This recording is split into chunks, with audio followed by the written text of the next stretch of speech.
Oh, okay, cool. Test. Oh. Okay. No, yeah, no, you look.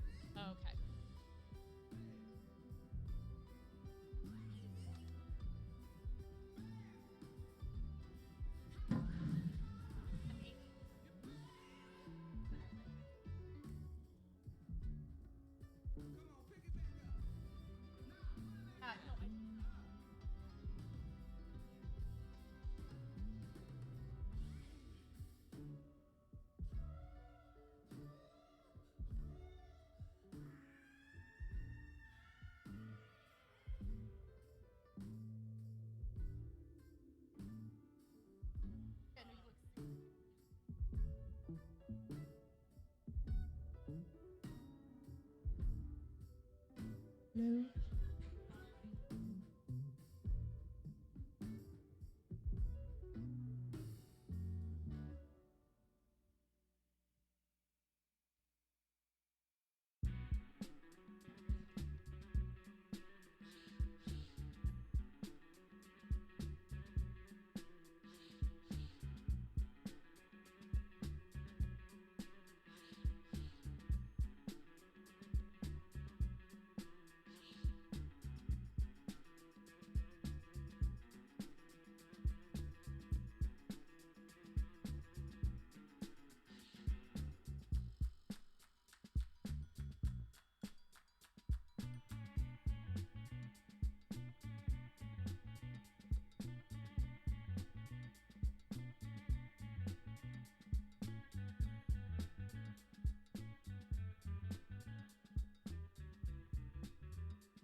I get it. I have the same problem now.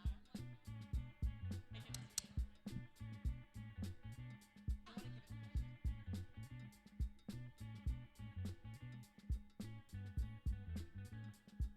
Ready? Hey. Got it.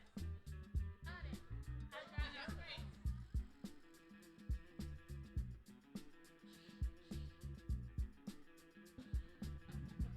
Yes.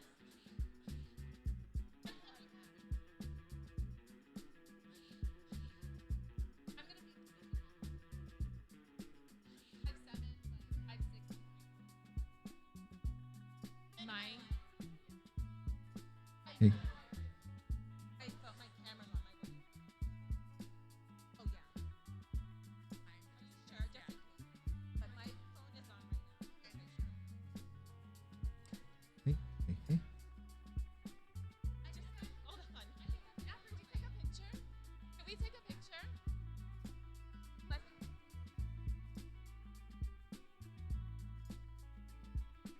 I just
make it.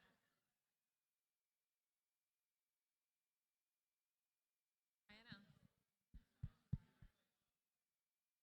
Check, check. Why don't we do that? Hey, Larissa.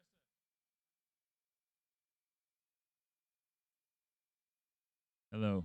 All right, I'm going to use Dylan's. Okay. I am not Brian Bell, the camp counselor, so you're going to have to do with me. But I'm David Swain. Pronouns are he and him. I am the vice president of partnerships at Strava, and so excited for this session and for what we're putting together with all of you today.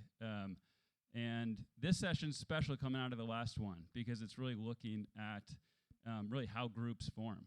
And every group, no matter whether it's coming from a big brand or a local run club or a social cause, needs a leader. It needs someone that starts the fire. And then the magic of the group is once you've started the fire, how do you keep it going? And what are the tips and tricks of like keeping that fire moving? We've got a special group here today, and I'm just going to introduce the moderator, Dylan Bowman. So Dylan is someone who cares deep. I've caught up with Dylan over the years, and the thing that I think comes through with anyone who's starting a group is you care deeply about the group and about the cause that you're connected to. And so for Dylan, professional ultra runner, podcaster, founder of Free Trail, a media and events company that brings the trail community together. He's got a lot of lived experiences that he's going to bring to life through how he pulls the panel together. Here you go. Thank you, David. What a start this morning. Holy smokes. It's amazing. But yeah, very excited to be here chatting with everybody this morning. Again, I'm Dylan Bowman, longtime pro athlete, founder of Free Trail, media and events company. And really, community is at the core of everything that we do. So it's an honor to be here chatting with an amazing panel who we'll get to in a second. I also want to say a big thank you to Strava for having us today and for giving us all this opportunity. Larissa Rivers up here, who got a big round of applause in the first panel.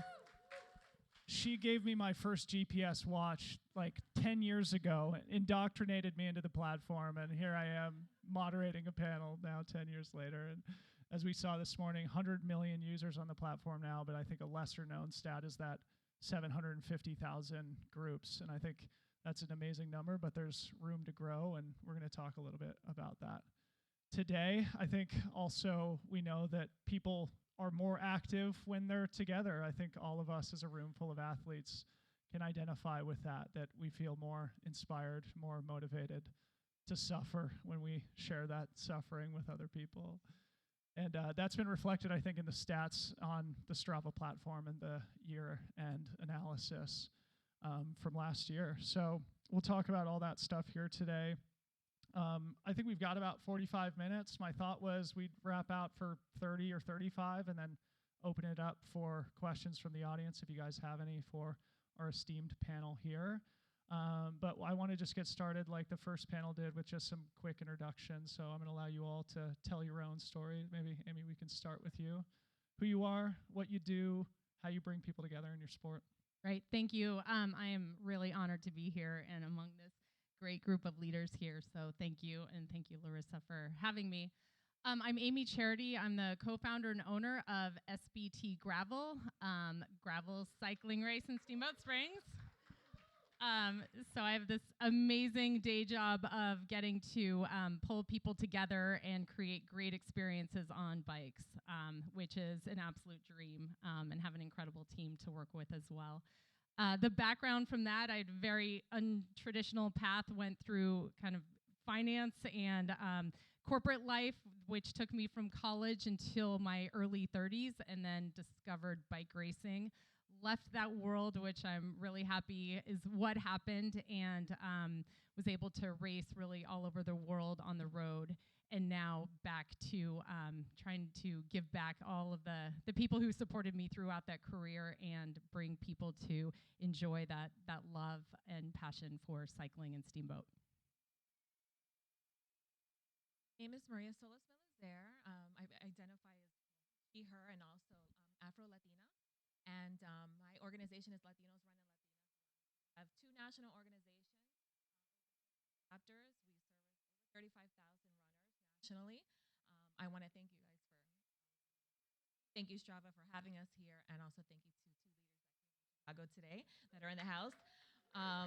We started our first chapter in New York City with 16 runners, just out of a need to have a safe space for Latinos to connect and also be seen within the running community.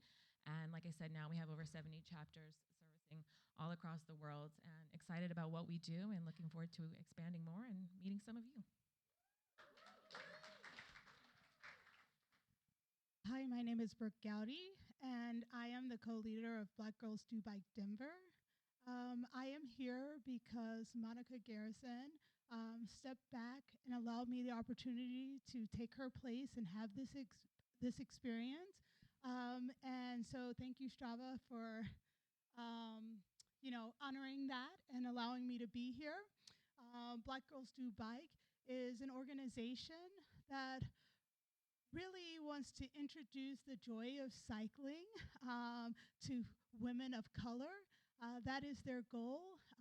I also inspired from Black Girls Do Bike, I run my own organization that does that, more in the realm of getting a little bit rowdier. We're a rowdier crowd. We're called Rowdy Gowdy. And we do the same thing. Just kind of look at some of the barriers there and how we can break those barriers down and really bring the joy that each of us as leaders experience when we're on our bike.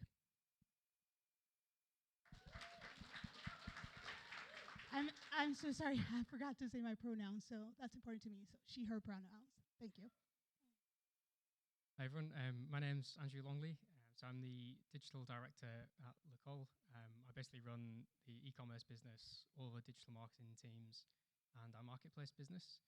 Before joining L'Ecole, I used to work at ASICS, and I was there when they purchased Runkeeper. So I've spent the best part of 10 years working between sports brands and fitness apps. So for anyone who doesn't know L'Ecole, we're a premium cycling apparel brand. We're based in London, founded by an ex-professional cyclist. And probably about 4 years ago, we kind of made it our mission to use our marketing budget pretty much to become the largest and most rewarding community on Strava. Thank you all for the introduction. So it's a pretty fun panel here: events, community activation, brands, and so a lot of, I think, fun conversations to have here. Brooke, I want to start with you. I think this offers a fun transition from the first conversation that we had this morning about equitable access to movement. Your organization is very much at that intersection. So maybe just talk a little bit about some of the challenges that Black women face in the cycling world and what your organization is doing to confront those challenges. I think one, we talk about the finance. You heard that in our last panel, but for me in my community of women that I work with in Colorado, I think one of the biggest barriers is finding a comfortable, safe space. And so we're creating our own.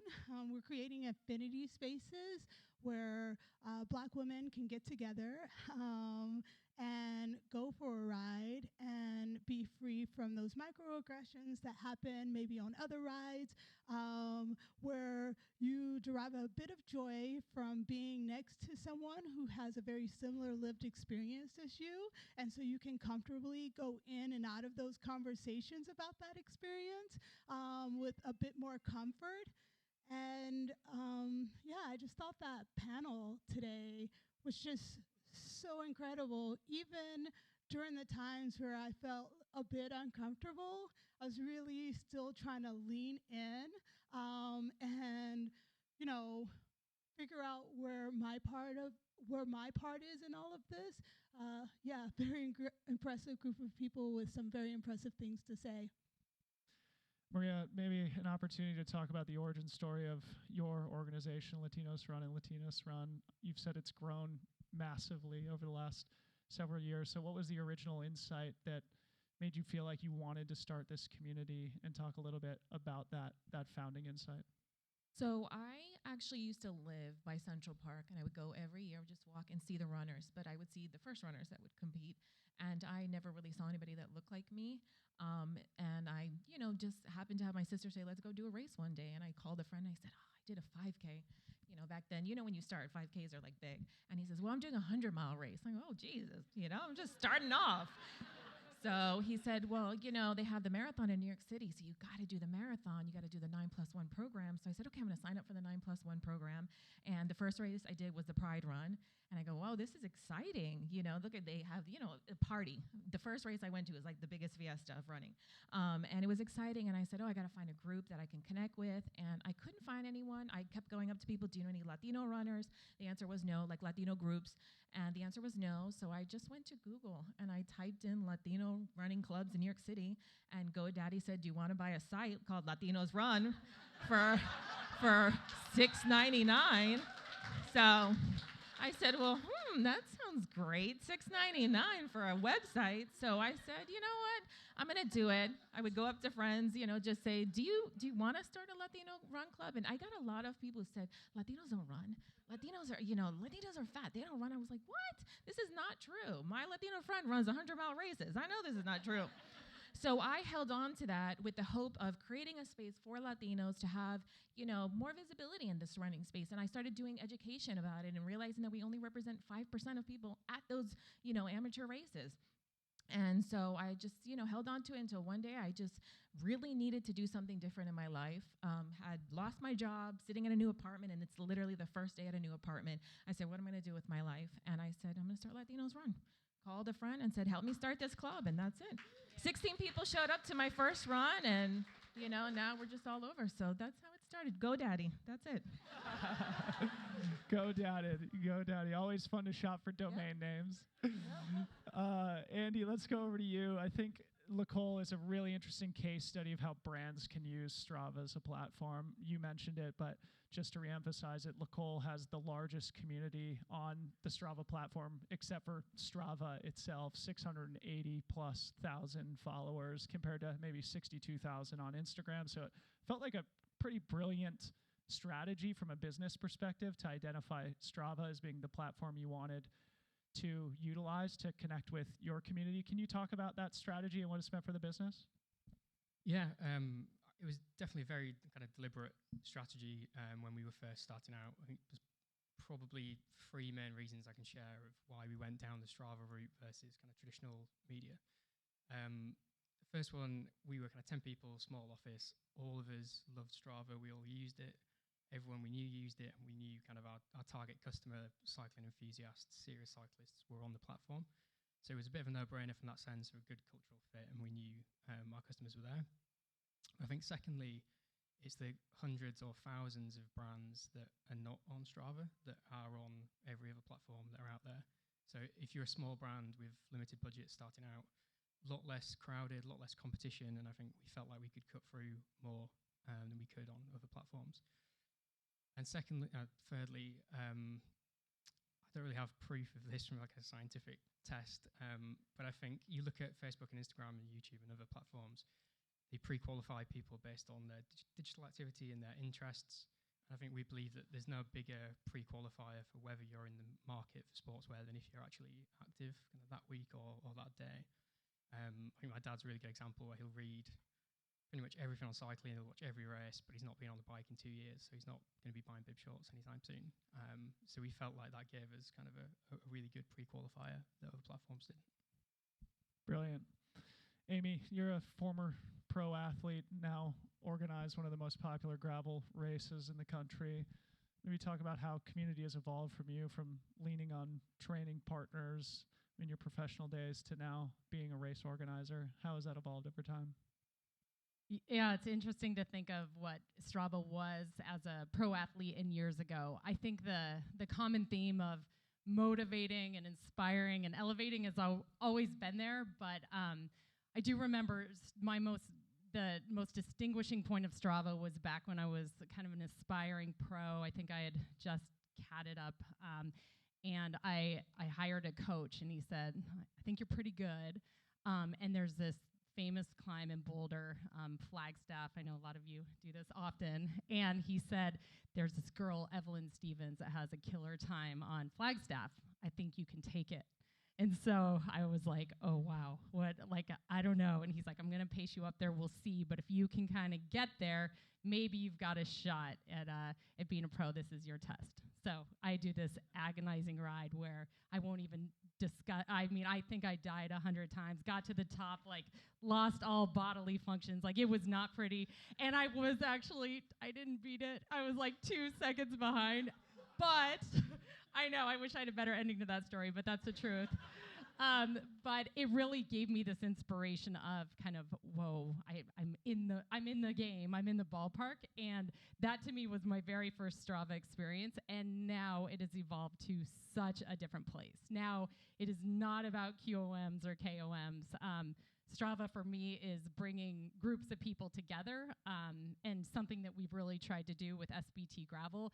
And trying to resonate with a lot of what was said in the discussion earlier, but getting out there. So our team goes to different communities. We've been in San Antonio, we've been in New York, we've been all over the map, Bentonville to LA, to get groups of people together and continue to show up and have these micro events in communities that are about fundraising. And where Strava is now for those is, how do you put that out there? How do you share that story? How do you relive that story? How do you bring groups of people and communities together? And that's something that we do on a regular basis now. And it's been fun to watch that those key themes are still there. We're still trying to elevate and motivate and inspire, but it's no longer about that getting to the top faster than somebody. It's about how do we get a group of people together. And we all know how special it is to get people together, and it goes beyond just motivation sometimes. Brooke, we had a phone call a couple of weeks ago. You work in healthcare, and you mentioned something about the health outcomes related to being connected with community, and I think it's something that is intuitive for all of us, but I'd love to hear you talk about that a little bit, of just like the actual health benefits of being connected with other people. Yeah, I think for the people who follow me and know me and see me in city to city, they probably find it hard to believe, but I do have another job rather than just riding bikes. I work as a registered nurse. I work in community health for one of the largest school districts in Colorado. And in community health, we do a lot of studying of the community. And when I come back to this world, I like to talk to people about what community means as far as health, because I also think that's very important. I want you to know that as a community health nurse, we have learned, and it is fact, that community is one of the largest determinants of positive or negative health outcomes. I mean, just pause there. Wow. That right there gives you perspective on how big community is to each individual person. I have seen it, I've witnessed it, and I'm sure there's a lot of, for you data folks, a lot of data on it as well. And so when I go into building communities, I really just try to keep that top of mind, that, you know, that this literally is life or death for some folks, and that the communities we build, or the communities we're trying to build, or for those out there who are just starting to build community, hopefully that's a motivation for you.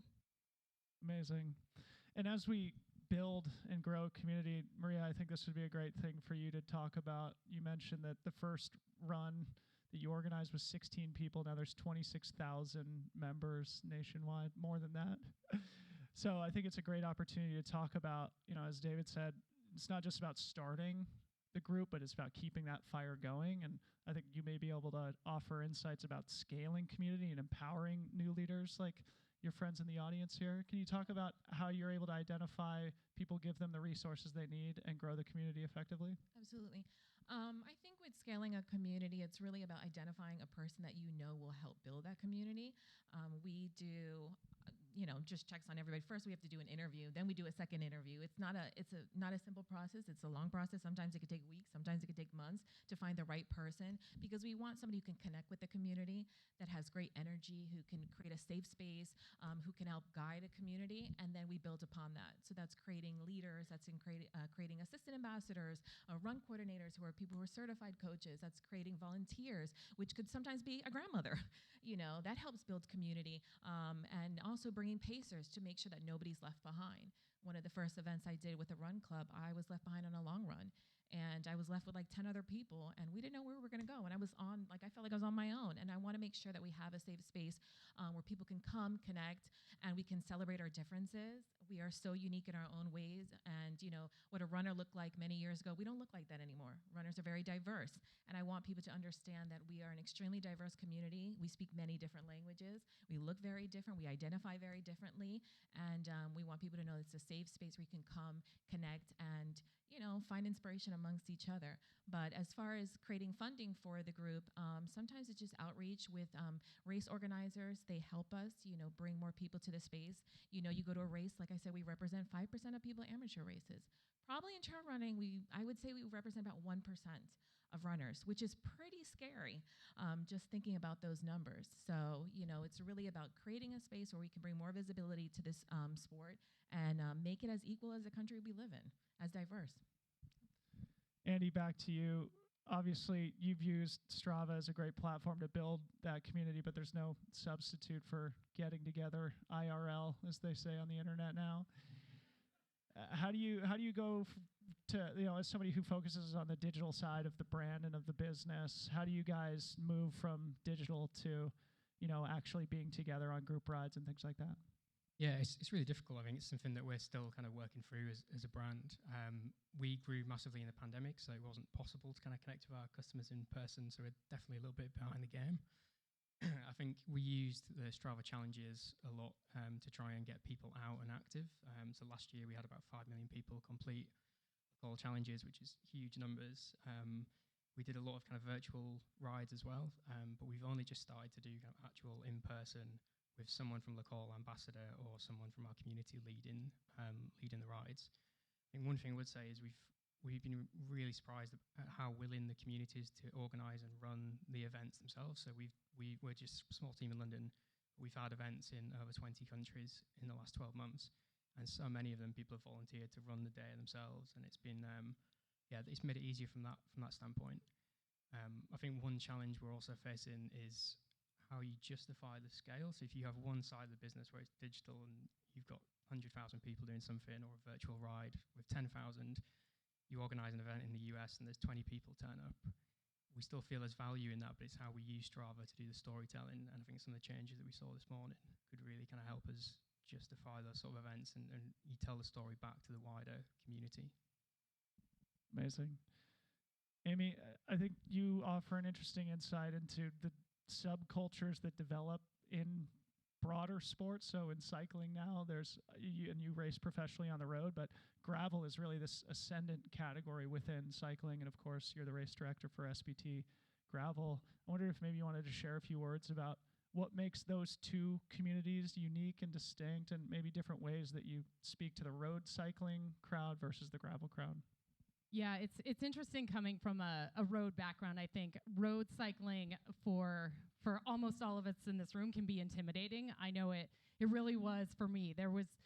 Road cycling is rooted in the history of European cycling. It's often white, male, skinny, young. There's so many kind of stereotypes that people used to consider for what a cyclist looks like. And I would say even getting started in road racing, it's sometimes I'm the only woman at a group ride, and there's not much diversity at all. So I think that is something that really stuck with me on how that feels when you show up for those rides and you're not sure if you're welcome, you're not sure if you belong. The sock height is a certain way, your helmet is a certain way, your kit needs to look a certain way, and that evolves. And those things can be scary and they're barriers. And so when we thought about putting together SBT Gravel, it was what are those things that will make people feel welcome? How do you make people feel included? We still want the World Tour pros to come to our race, and they are a community too, and we want them to feel welcome. And we want the 7-year-old who's just getting on a bike and he's in his baggy shorts and on a mountain bike, and we want him to feel like he belongs. And so we really try to think of how do you go after those groups. Our first year when we opened SBT Gravel, we had 22% women sign up. And we thought, why is it like that? What is the barrier? Why aren't we getting more? And we put in deliberate effort throughout that entire year to get ourselves up to 30%, which is where we are now. And in those groups, that's still a work in progress. It's not that we open the gates and get 30%. That's something that we make a really conscientious effort to bring in additional riders. And those groups have really grown and evolved with different partnerships with Ride for Racial Justice, with the All Bodies on Bikes, and different groups that how do we get more people on bikes, and how do we get more people to come to the event and feel welcome and feel like they belong and feel represented? And so that is something that our team works on day in and day out to make sure that we are creating a place that people can come and thrive in the event. Amazing. Brooke, I listened to a podcast recently where they said that the definition of community is when people within the community start to self-organize on their own without the explicit direction of the community leaders. And when I mentioned that to you, you said that you sort of are an embodiment of that philosophy, more or less. You shouted out Monica Garrison at the beginning when you were introducing yourself. So maybe say a few words about Monica, how she's mentored you, and how you've taken on that community organizing leadership role. Yeah, I found Black Girls Do Bike at a time where I really needed community. It was during the pandemic, and it was one of the loneliest times of my existence. And I know I'm not alone in that. For a lot of people, it was a very lonely place.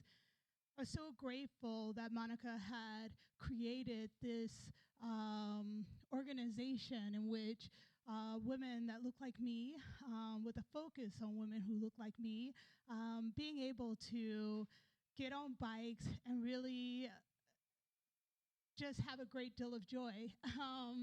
And so for me, it was where I started, where I put all of my time and effort. I would say that my style of riding looked a little bit different.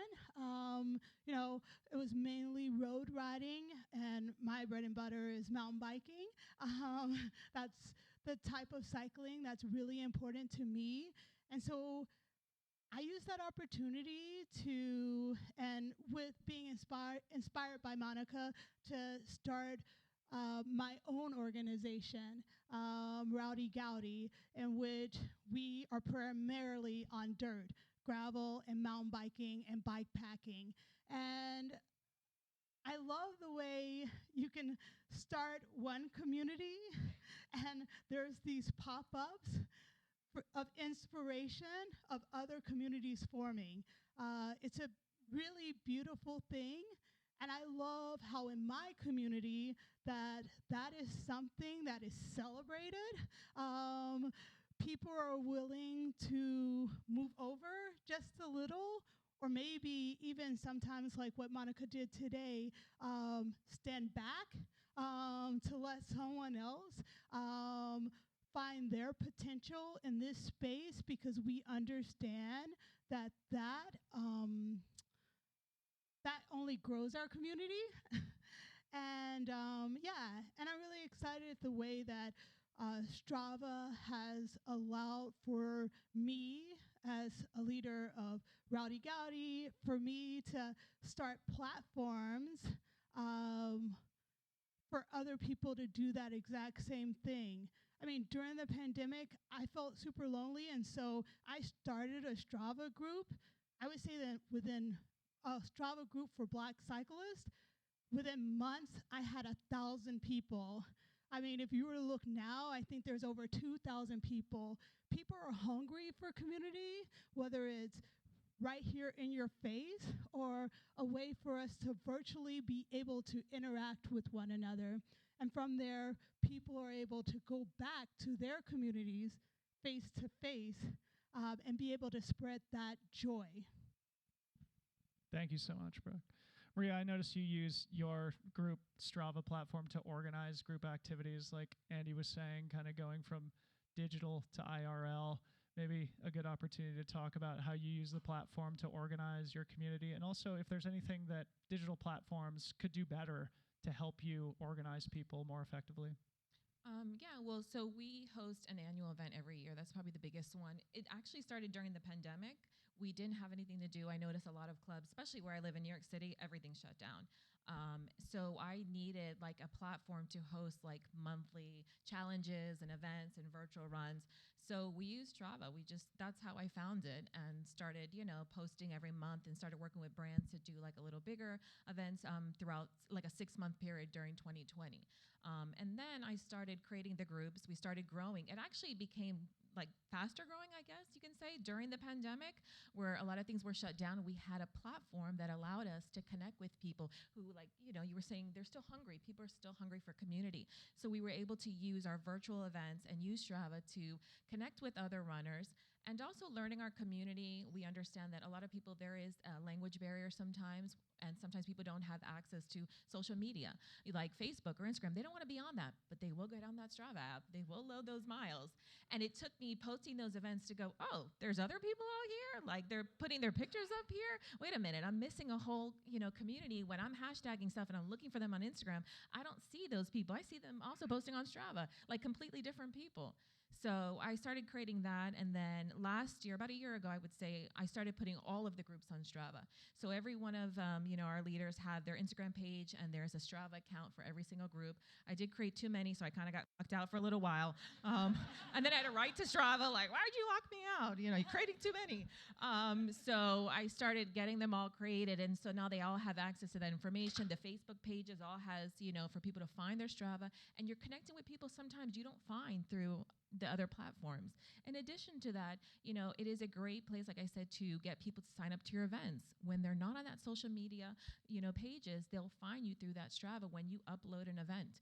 So, and how can Strava help? Lean into our community, try to understand our community more. It's really great for brands to really recognize that our community, like I said, is very diverse. And, it's really great to understand who we are as a community. Latinos are, we're not the same. We're very different within ourselves. So take some time to learn about our community more, connect with us, create events with us. Our runners love to run and upload their miles and stuff like that. So let's create some events together, to help grow it. Speaking of creating events together, we're running low on time, and I want to make sure Andy has an opportunity to talk about the 88-48 challenge that Nicole did with Strava a little while ago. So maybe I'll just open the floor to you to talk about that challenge, because I think it was a case study of how to successfully use the platform to engage a community. Yeah. So you ask anyone at Nicole what our favorite marketing campaign has been, it's definitely 8848. So if you guys haven't seen it, it's 8,848 meters, which is the height of Everest, and the challenge was to ride the ascension of that in 1 month. If you did it in multiple rides, which 99% of people did, you unlocked a jersey that was kind of co-branded with Strava. If you did it in one ride, then you got the jersey for free. So we actually saw just such an amazing kind of activity coming through on the platform. So we saw a lot of people do it in one ride, which takes between 10 and 15 hours of riding. Our founder did it, and it took him like 13 hours. We saw people do it in a single ride in their garage on Zwift, which was pretty incredible. Yeah. And then the favorite one was the day that we launched it. There was a guy who basically went out and did it overnight as soon as it was live to be the first one to finish it, and finished in the first day. And I think overall, we're talking about kind of how brands can motivate people to get out and to really push themselves. I mean, we had like 200,000 people join, 50,000 people finished it in a month. Over 10,000 people ended up kind of buying the jersey. And, just seeing in in London, you can kind of get away from it in the park. So a lot of people in the jersey and seeing the images of people going on group rides all in the same jersey was quite a powerful thing for us. And yeah, I think it's just a really good example of how brands can really use the platform to push people at scale. So cool. So maybe one last question for Amy, and then I want to open it up to the audience. We'll probably have time for just a couple of questions. So Amy, SBT Gravel and events in general are like the literal gathering place of community. So as we talked about a little bit earlier, I'd love to hear how you ensure that when a community comes together, that they have an opportunity to actually connect with each other, things that you do with SBT Gravel to make that IRL experience top notch. Yeah, we do start with throughout the year with sort of the virtual side. So when we get our 3,000 closest friends, riders, and the community together, we try to think of what creative ways can we connect people. And working with Strava this year, one idea we came up with, we said, oh, there's a segment on the course that everyone does, and it's a real low point. It's this 33B, we have a lot of names for it, but everyone hates this part of the race. Everyone does it. And so Strava said, why don't we come up with a segment for it, and we'll do some cool prizes. But why don't we kind of flip this on its head, and why don't we give a prize to the person who enjoys this segment the most? And so we did have a woman who won that prize. She took pictures the whole way up, and she was elated. She is like the most celebrated woman. We made this a really big competition. So it's not just about getting to the top of this segment, but we had it all lined out. People love it now, and they can't wait for that part of the course. So it's really a way to think through, how do you take a segment? You can still hammer it and do really well, but why not enjoy the scenery, take some pictures, and get some kudos from all of your friends when you finish in real life. So that turned out to be a great success at our race. Nothing better than kudos. Questions from the audience for our panel here. We've got a few minutes. Sure. They may be able to just shout, and I can. Any questions? Go ahead.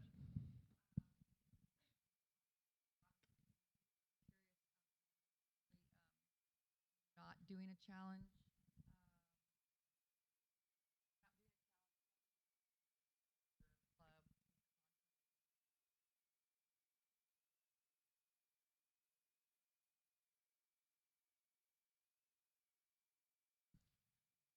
I think it's just looking at who we are as a brand and how we can actually add value and help people get the most out of cycling. So for us, primarily we're a brand, we sell kit. We want to try and produce the best kit and help people that way. But our ambassadors, so we have like Bradley Wiggins, who's quite a lot of kind of cyclists with a lot of knowledge. So we try and produce a lot of content articles, a lot of knowledge sharing, which is probably the main way that we kind of try and add value when challenges are not on and we're not motivating people through that way. I think we need to get better, and I think it's one thing that the presentation this morning I think gives me a lot of excitement over just the storytelling and the numbers and the sheer scale that we have. I think we don't quite do enough storytelling of that 680,000 people and what they're achieving and the scale of that. So I think that'll be part of it going forward as well. Any other questions from the audience here? Go ahead.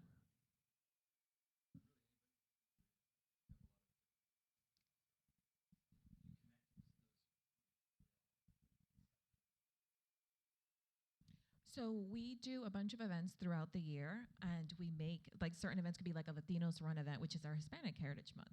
And we also have like a Women's Day Run, which is usually, like, if you go on our website, it's mostly highlighted by Latinas Run. So what we do is we make both groups do them all together. So, you'll have Latino Run members and Latinas Run, like, chapters, they're all together. And we just try to, mix them all together. Even though they are separate groups, they do have separate leaders with their own focus. We want to make sure that they're still connected, and we can do events together where it's not just like only female, sometimes it's mixed with everybody. And we do also a thing called Unity Run. We do it with a lot of chapters. It's a once-a-month event where we partner with like Black Men Run, Black Girls Run, Front Runners, Native Women Running, and we try to do that so we could bring the community together, especially diverse communities, and we can all kind of like mix and get to know each other and not feel like we have to be so separate.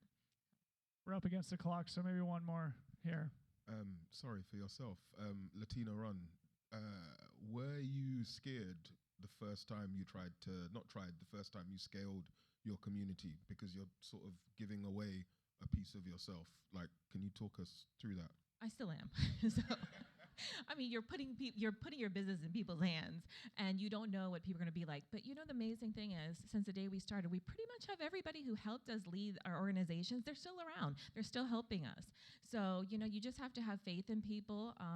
We believe in our community. I mean, we have our ladies here, Diana and Violet, who started a community in Chicago, and they started about probably like 6 months ago, and they have events, like 5 events a week. Like everybody's looking at, like, what the heck? They've got hundreds of runners showing up to their events, and I'm like, dang, girl, like they're doing amazing, and I couldn't be even more prouder. You know, and it's amazing. What a great example of mentorship and empowerment, which was, I think, kind of one of the themes of the first talk today. So anyway, thanks to our panelists for a great conversation. Thank you all for listening. Big round of applause. Selfie pic. Yeah, we'll get photos. But thanks, everyone. Just quickly on what happens next. There's 3 more sessions. They're all worth making the trip to. But we are going to spend some time together now for the next hour for lunch. Then we're going to meet back in the main ballroom where we'll be for the rest of the day. Got an incredible session on the creator economy with some of the top creators and athletes in the world. Then going into future of human-powered exploration, moderated by Misha, who you heard from in our keynote. And we're closing it out with Rich Roll and a really special group before we get to the happy hour where we will all get to meet and hang out.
We were born before the wind, also younger than the sun. Yeah, the bonnie boat was one as we sail into the mystic.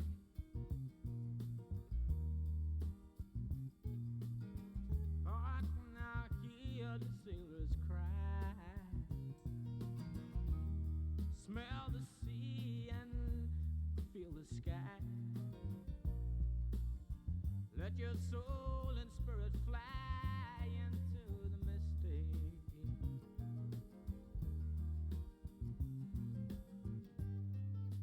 And where that foghorn blows, I will be coming home.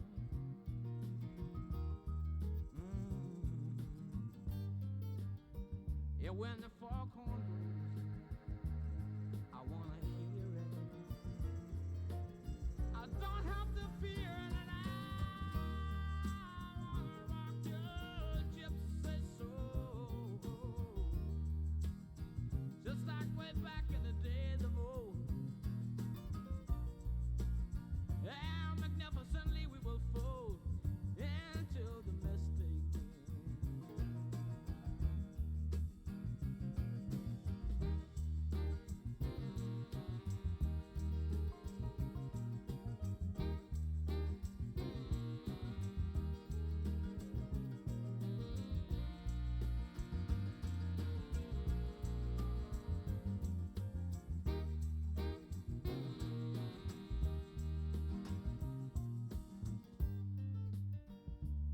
that foghorn blows, you know I will be coming home. Yeah, when that foghorn